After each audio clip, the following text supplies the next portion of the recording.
They had two channels in here. Here's a closer look in the next one of what the river looked like in 1898. Elk River Point, at one time, if anybody remembers, it was even called Ebnerville. This is the northern end. You can see where the ferry is. Those booms are rocks. And what's happened with these, the channel was on the south side for the paddle wheelers, and the north side here trapped the logs, and they brought them down this channel towards the Elk River where they had a sawmill. And then they bagged those logs into a big holding area and sorted them into rafts to send them down to Coon Rapids and Anoka. But a very usable stretch of river. We don't want to do anything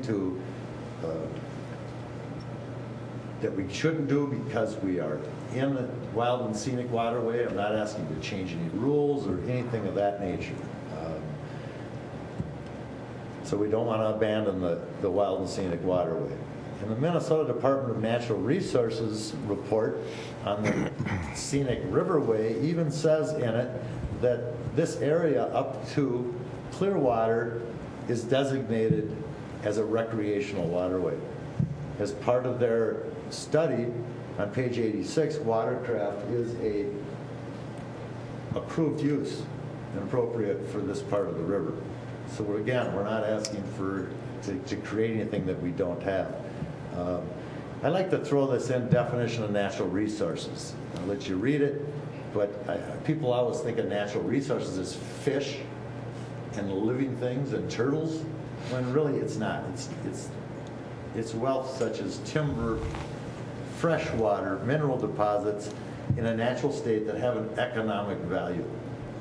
And so that river is not being used for its economic value right now, and I think we should get a commission or committee or something to start working on that. Recreational boating is approved and appropriate. A usable channel would really allow people to enjoy the splendor of the river.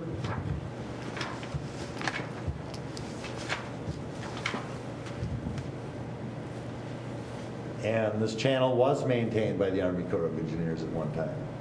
So that even the Army Corps of Engineers, in their rules and regulations, there's an economic primer from the Army Corps of Engineers of June 2009, shows what some of their duties are. Everybody thinks of them as commercial only. If there's barge traffic, then they're going to get involved. And this is not all the way true. Here's a list of their activities: deep draft and inland navigation, recreation. I don't know how else you can use that word. Maintenance dredging, review and completion of projects, special area management plans, and research and development. So if we thought it was something beneficial to make that river more user-friendly, we could probably get some help. Again, the channel has changed a little bit just because of the rocks and things that are in the way. To show you a little more history, this is the 169 bridge down in Champlin, Anoka, before there was a dam. And there's a paddle wheeler running upstream. It was a swing bridge at that time. Here's maybe even the same boat, but hauling passengers up north and goods and services back.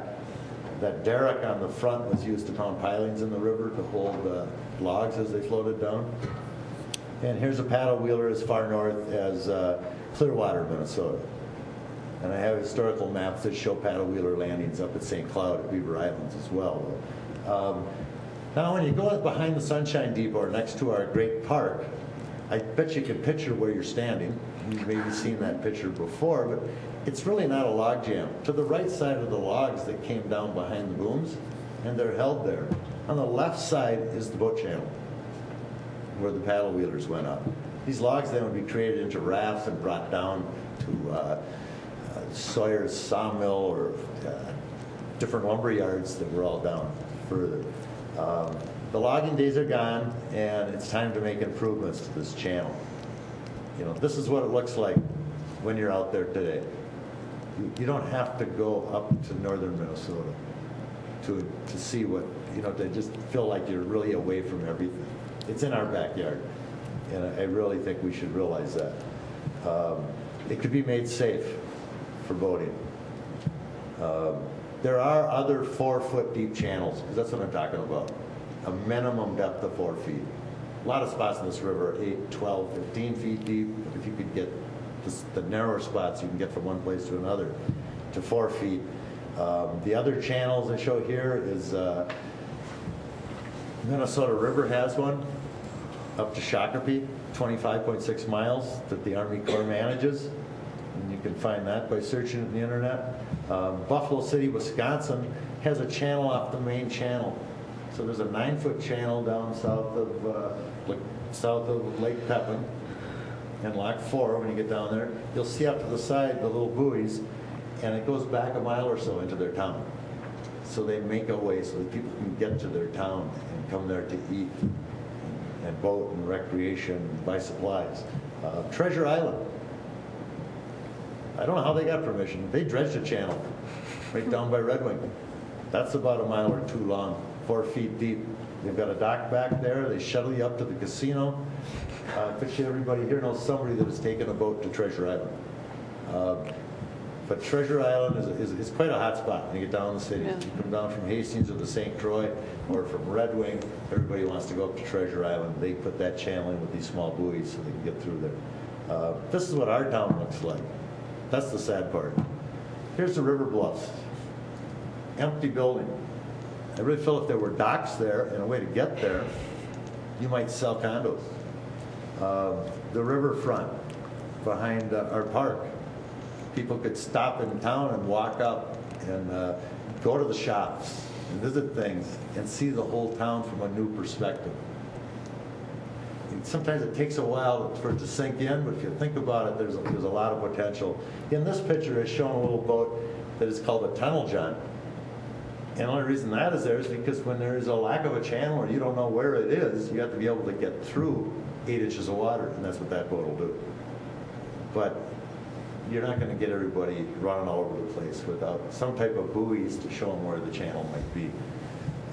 Looking upstream from below the bridge, the First National Bank building has a lot of riverfront. I know the price asked for that building has dropped from over $3 million to, last talking to John, what I believe was around $2 million, John Holton. And they added more real estate to that to try and sell it, and it's still not sold. If we had a channel and someone, private industry could put some docks out there, there might be a lot more potential for a building like that. Keep in mind, I'm not requesting anything for commercial traffic. Non-commercial use brings more money to our community.